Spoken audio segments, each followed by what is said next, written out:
Assalamualaikum Ustadz. Waalaikumsalam warahmatullahi wabarakatuh. Semoga Allah berikan kemuliaan kepada Anda, keluarga Anda, dan perbaikan dalam kehidupan.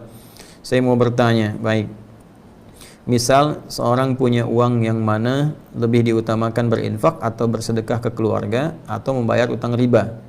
Terima kasih untuk jawabannya Ustadz Adidayat Official. Semoga Allah muliakan kepada Anda sekali lagi dan berikan bimbingan kepada kita untuk mencari solusi yang terbaik.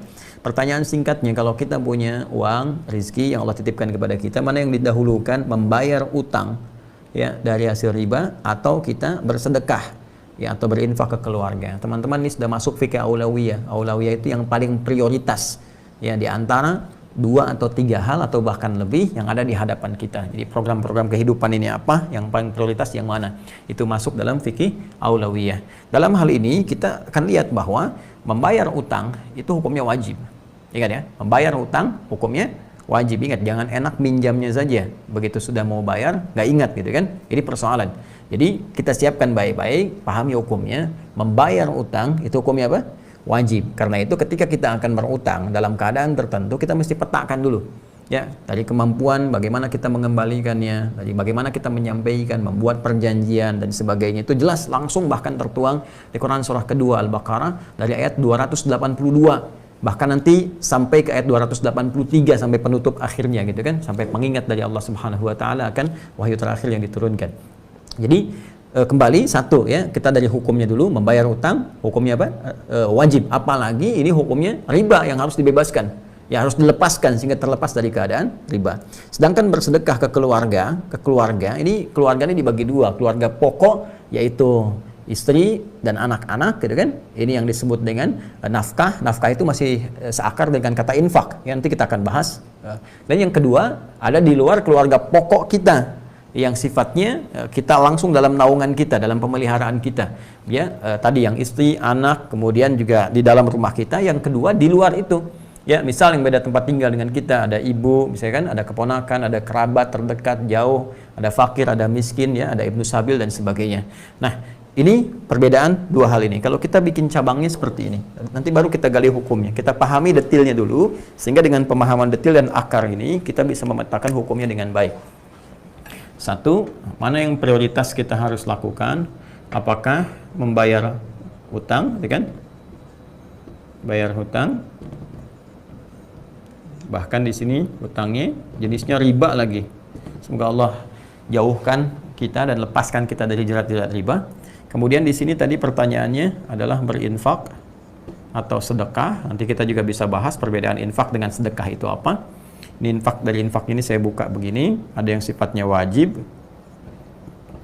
ada yang sifatnya sunnah. Nah, sekarang perhatikan baik-baik teman-teman sekalian. Kalau kita melihat hukum bayar hutang, ini sudah hukumnya wajib, wajib dibayar. Oh, hati-hati. Ya, hati-hati ya teman-teman sekalian. Bayar utang hukumnya wajib. Berutang itu dalam konteks yang dibenarkan, dalam konteks dibenarkan, bukan riba, itu kan ada kebutuhan, itu mubah hukumnya. Bahkan kalau ada terkait dengan sifat-sifat kebaikan, hajat hidup dan sebagainya, itu bisa naik kadarnya dari wajib ke sunnah, gitu kan. Bahkan mohon maaf, dari mubah ke sunnah, bahkan ke wajib dalam konteks-konteks tertentu yang memang berkaitan dengan hajat kehidupan ya, untuk melindungi jiwa atau nyawa. Tapi ingat, untuk membayar nggak ada turunan, dasar hukumnya wajib untuk mengembalikannya. Jadi kita temukan dulu, bayar hutang hukumnya wajib, apalagi melepaskan diri dari riba.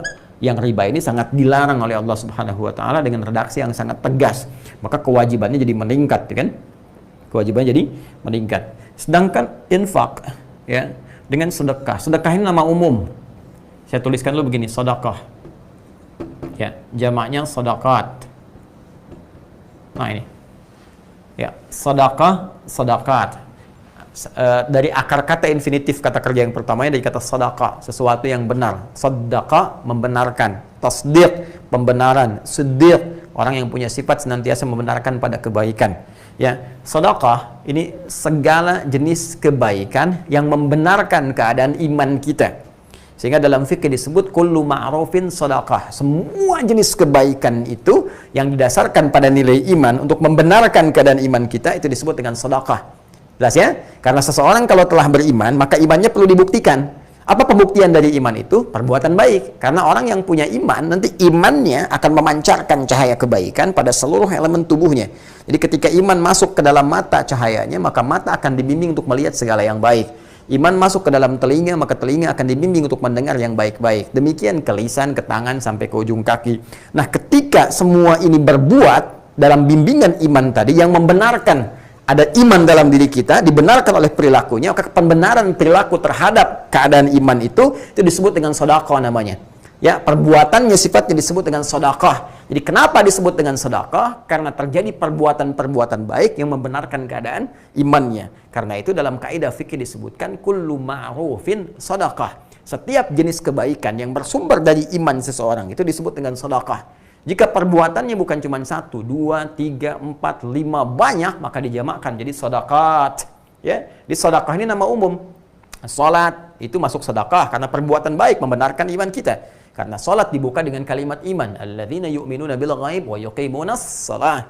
Zakat sedekah, ya, sedekah. Kenapa? Karena dengan berzakat membenarkan perintah iman yang disampaikan oleh Allah kepada kita. Wa aqimus shalah wa atuz zakah, dirikan salat, tunaikan zakat. Ketika berzakat itu sedekah.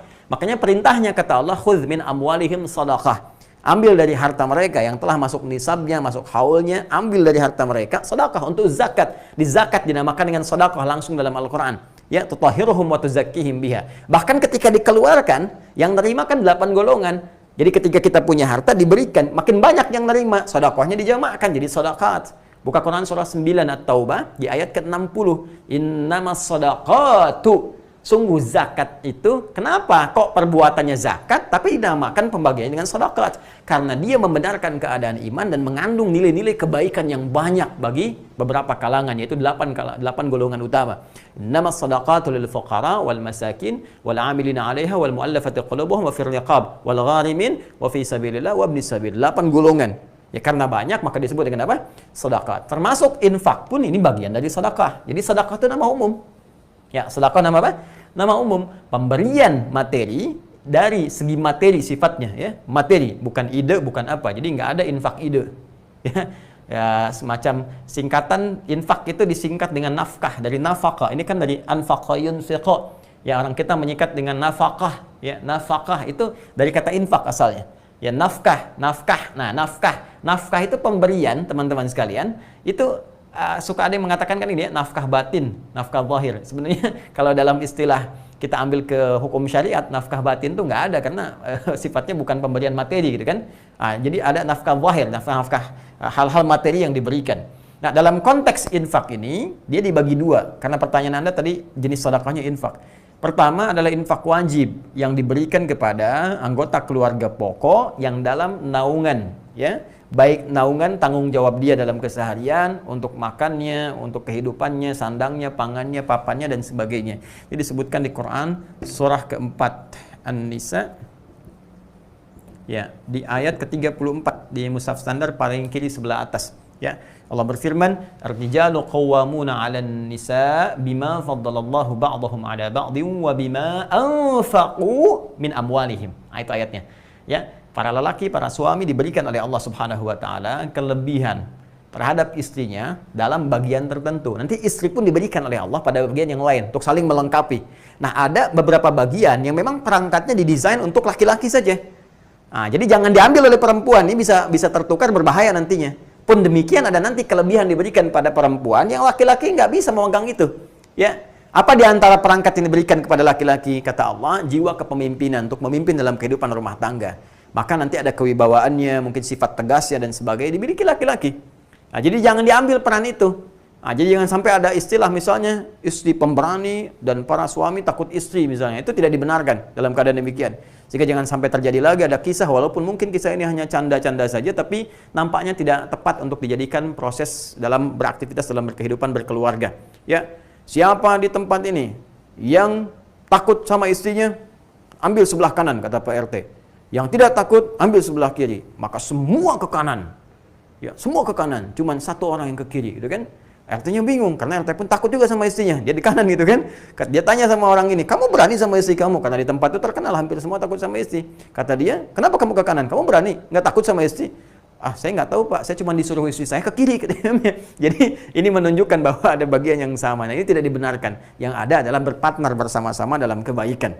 Ya, nah ini menata dalam kehidupan rumah tangga, suami jadi nakhada, tapi juga tidak bisa otoriter. Ya, ada bagian-bagian tertentu berdiskusi, mengambil pendapat bersama-sama dan memutuskan dan menjadi juru bicara dalam keluarga pada suaminya. Yang kedua, wabima anfaqu min amwalihim, diberikan oleh Allah perangkat. Ya, perangkat yang sangat spesifik untuk mencari nafkah. Ini dia. Infak yang dalam bahasa kita disebut nafkah. Nafkah untuk keluarga, ini yang disebut dengan nafkah wajib ini. Ya, keluarga. Nanti diberikan perangkatnya pada setiap suami, laki-laki. Bedanya apa nanti dengan perempuan yang bekerja misalnya? Nah, laki-laki ini sifatnya mengikat, wajib dia. Ya, diberikan perangkat oleh Allah sepanjang punya kemampuan, kan, kemudian fisik baik, tidak ada kendala, nggak ada uzur yang lain, dia beraktivitas. Dan setiap dia bekerja, tetes keringatnya, Allah berikan dia rezeki. Rezeki ini, berapapun yang dia dapatkan, akan dicukupkan untuk jumlah keluarganya. Bisa keluarganya ada 5 bahkan. Walaupun dapatnya cuma 500.000 misalnya, ya, per bulan, ini Allah cukupkan. Bahkan dikirim tidak di sisi yang lain kalau dia beramal soleh dengan baik. Mungkin kesan kita dikirim oleh tetangga, atau ada yang lainnya, atau ada traktir, atau ada bonus. Ini bagian dari yang Allah berikan, dari ikhtiar yang dikerjakan. Ini cukup untuk 5 orang ini. Ya, beda dengan kasusnya kalau istri bisa yang bekerja. Hati-hati ya, hati-hati nih. Istri sepanjang ada kebutuhan, kewajiban yang melekat pada dia di rumah tangganya, maka kewajiban didahulukan dan suami yang bekerja. Tidak diperkenankan dia bekerja di luar yang mengabaikan tugas utama kewajibannya di rumah. Memberikan ASI kepada anak itu bagian dari kewajiban istri. Kan menyiapkan kebutuhan-kebutuhan suami yang sangat penting untuk kewajiban dia, itu juga bagian dari kewajiban istri. Jadi jangan sampai dia bekerja keluar, ini diabaikan. Sehingga terjadilah kekacauan dalam rumah tangganya. Anda itu kan nyari rezeki di luar untuk memperbaiki rezeki di dalam. Untuk apa Anda nyari harta banyak-banyak di luar kalau yang di rumah aja rusak? Nggak ada perhatian, nggak ada kasih sayang, nggak ada perhatian dan sebagainya. Ya, karena itu teman-teman sekalian, ini yang wajib nanti yang dikerjakan oleh laki-laki. Ya, maka kalau dia mendapatkan kemudian harta dari hasil kerja kerasnya, contoh dia bekerja seperti tadi, dapat misalnya 5 juta, taruhlah ya, dalam per bulan. Maka apa yang harus dia lakukan? Dia cukupkan dulu kemudian untuk memberikan nafkah wajib bagi keluarganya. Ini poinnya teman-teman sekalian, yang ingin saya sampaikan. Jelas ya? Nah, ini poinnya. Jadi, berikan dulu kebutuhannya ke sini. Cukupkan. Untuk kebutuhan ini apa? Kemudian ini seperti apa dan sebagainya. Taruhlah yang terpakai misalnya ada 3 juta rupiah, kan? Nah, maka ada lebihnya 2 juta. 2 juta ini dihadapkanlah kemudian pada satu keadaan. Keadaan ada kewajiban nih hukumnya untuk membayar utang ini. Lalu ada keinginan untuk berinfak. Nah, pada aspek yang ini, yang sunnah. Mana di antara yang sunnah ini? Misal, ada di Quran surah kedua Al-Baqarah, yang spesifik deh. Di ayat yang 215. Untuk yang ini ya. Ini. Paling kanan sebelah bawah, ya kan? Yas'alunaka madza yunfiqun. Mereka banyak bertanya kepadamu Muhammad sallallahu alaihi wasallam tentang apa dan siapa dalam konteks berinfak. Apa yang harus diinfakkan kepada siapa kalau kita punya untuk infak itu dalam konteks infak yang sunnah. Qul ma anfaqtu min khair. Katakan kalau kalian mau infak, pertama yang diinfakkan itu mesti dari yang baik-baik. Ya, cara didapatkannya mesti baik. Hati-hati, jangan sampai hasil korupsi dipakai infak. Hati-hati nih. Wah, supaya dosanya nggak banyak-banyak. Korupsi 10 juta, 5 juta, bagi deh infak ke madrasah misalnya kan, supaya ngurangin dosa, itu nggak bisa, nggak tepat. Tetap Allah baik dan hanya menerima yang baik-baik saja. Innallaha thayyibun la yaqbalu illa thayyiba. Itu kaidah dasarnya dari Nabi SAW. Allah adalah maha baik dan tidak menerima kecuali dari yang baik-baik. Hati-hati ya, termasuk nih yang potong-potong video tanpa izin misalnya dan sebagainya, bikin sesuatu supaya banyak, terus dapat penghasilan, itu nggak baik. Ya, itu nggak baik karena ada bagian-bagian tertentu yang harus dipenuhi dalam unsur kehidupan. Nah, kalau sudah dapat dengan cara yang halal, yang baik pun, maka cari yang terbaik untuk infak. Misalnya kita punya anggaran 10.000, gitu kan? Pengen beli makanan, cari makanan yang baik. Pengen beli mainan, cari mainan yang baik. Pengen beli pakaian yang terbaik dengan jumlah uang yang kita miliki itu. Sifatnya yang terbaik. Atau bahkan pengen ngasih kotak infak besok Jumatan, maka kualitas uang pun yang berikan harus baik yang dimasukin. Jangan sampai yang kata orang India itu the kill of the kumal gitu kan, yang lecek itu yang dimasukin, yang keras-keras, yang bagus itu yang disimpan di dompet. Nah, perhatikan, ada dompet akhirat, dompet dunia. Maka pilih yang terbaik untuk akhirat Anda.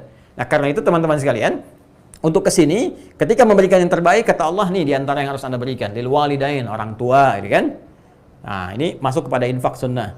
Ya, kemudian siapa lagi? Wal aqrabin, kerabat, ya kan? Wal yatama, anak yatim. wal masakin, orang miskin, wabnis sabil, ya kan? Dan ibnu sabil yang kehabisan bekal di perjalanan. Ini silahkan. Ini sifatnya sunnah.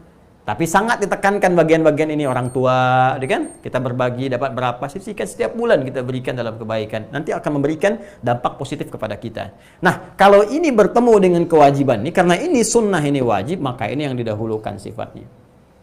Kecuali kalau ada hal yang mendesak di sini, orang tua sangat butuh misalnya, ya ada 1 juta kita bagi 2, kan? Berikan ke sini bagian, berikan di sini sebagian. Tapi secara hukum, kalau dia tidak ada kondisi yang seperti tadi, normal sifatnya, maka ini didahulukan untuk melepaskan diri kita dari jerat riba, jerat hutang. Setelah itu kemudian kita kembalikan pada situasi normal dengan diiringi doa kepada Allah Subhanahu wa taala. Doa yang sangat spesifik diajarkan oleh Nabi sallallahu alaihi wasallam supaya diantaranya kita terbebas dari utang piutang. Ya Allah, kami berlindung kepadamu ya Rabb dari sifat malas, kami berlindung kepadamu ya Rabb dari jebakan utang dan penguasaan orang-orang yang tidak benar, qahrul rijal.